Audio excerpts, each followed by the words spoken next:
والصلاة والسلام على رسوله الأمين أما بعد أعوذ بالله من الشيطان الرجيم بسم الله الرحمن الرحيم كل نفس ذائقة الموت صدق الله العظيم وقال رسول الله صلى الله عليه وسلم زوروا القبور فإنها تذكر الموت أو كما قال عليه الصلاة والسلام ملے خاک میں اہل شاہ کیسے کیسے مکی ہو گئے بے مکا کیسے کیسے ہوئے نامور بے نشا کیسے کیسے زمین کھا گئی آسماں کیسے کیسے بزرگوں نوجوانوں عزیز مسلمانوں ارباب خاص و عام لوگوں نے ہر چیز میں اختلاف کیا ہے اور اپنے اپنے خیالات پیش کرتے ہیں اور اپنا علیحدہ نظریہ بیان کرتے ہیں. اختلاف کی دنیا ہے، مثال مشہور ہے جتنے منہ اتنی ہی باتیں، یہاں تک کہ اس دنیا نے خالق الارض والسماوات کی ذات اقدس کو نہ چھوڑا.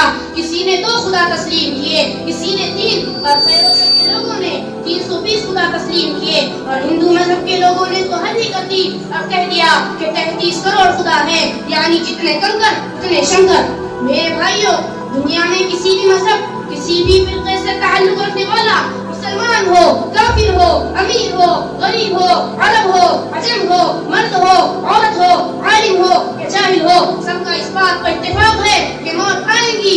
یقیناً ایک روز قبر کا مہمان بننا ہوگا. جو دنیا میں آیا تھا قبر کی طرف جائے گا. نہ آیا جو کہ باقی رہا، نہ آیا جو کہ باقی رہا، نہ ساگر رہا نہ ساقی رہا. پیارے مسلمانوں، حضرت سلیمان علیہ السلام کے پاس موت کا فرشتہ اس وقت آیا جب آپ بیت المقدس کی تعمیر کر رہے تھے.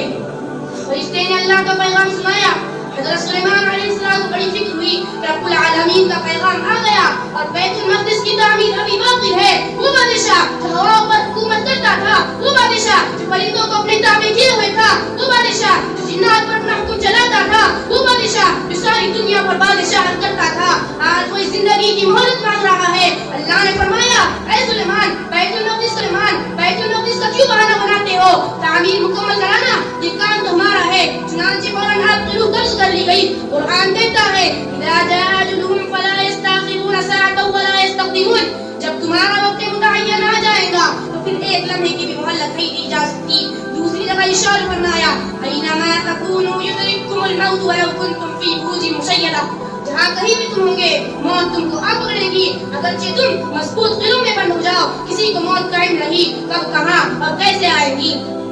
حضرت ابن عمر کا فرمان ہے اذا اصبحت فلا تنتظر المساء واذا امسيت فلا تنتظر الصباح وعد نفسك من الاموات. اے انسان، جب تو صبح کر لے بس شام کا انتظار مت کر، اور جب تو شام کر لے بس صبح کا انتظار مت کر، اور تو اپنے آپ کو مردوں میں شمار کر.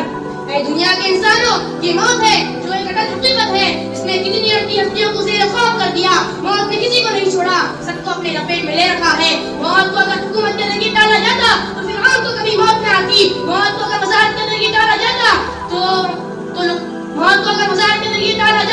تو حامان و محمود کو کبھی موت نہ آتی. موت کو اگر قوت و طاقت کے ذریعے ٹالا جاتا تو رستم و سہراب کو کبھی موت نہ آتی. موت کو اگر دواؤں کے ذریعے ٹالا جاتا تو افلاطون جالینوس کو کبھی موت نہ آتی. موت کو اگر حکمت و دانائی کے ذریعے ٹالا جاتا تو لقمان علیہ السلام کو کبھی موت نہ آتی. اے عزیزو، موت کو اگر نبوت کے ذریعے بھی ٹالنا ممکن ہوتا تو دونوں جہاں کے سردار آمینہ کے لال حضور صلی اللہ علیہ وسلم کو کبھی موت نہ آتی. روزانہ ایک فرشتہ اعلان کرتا ہے الا یا ساکن القصور المعلی ستدفن عن قریب فی التراب. اے بلند و بالا محلات میں رہنے والے، خبردار، تجھے عن قریب مٹی میں دفن ہونا ہے.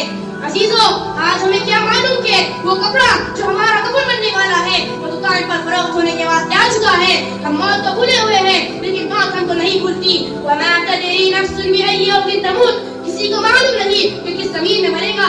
آج انسان خواہشات پورا کرنے کے چکر میں اس کا سامان اکٹھا کر رہا ہے اور موت کا فرشتہ اس کے سر پر منڈلا رہا ہے. کاش کہ آج کا انسان ہر دن کو زندگی کا آخری دن تصور کرتا اور کامیاب ہو جاتا. میں اس شعر پر اپنی تقریر ختم کرتا ہوں. اے بے خبر حیات کا کیا اعتبار ہے، اے بے خبر حیات کا کیا اعتبار ہے، ہر وقت موت سر پر بشر کے سوار ہے. وما علینا الا البلاغ.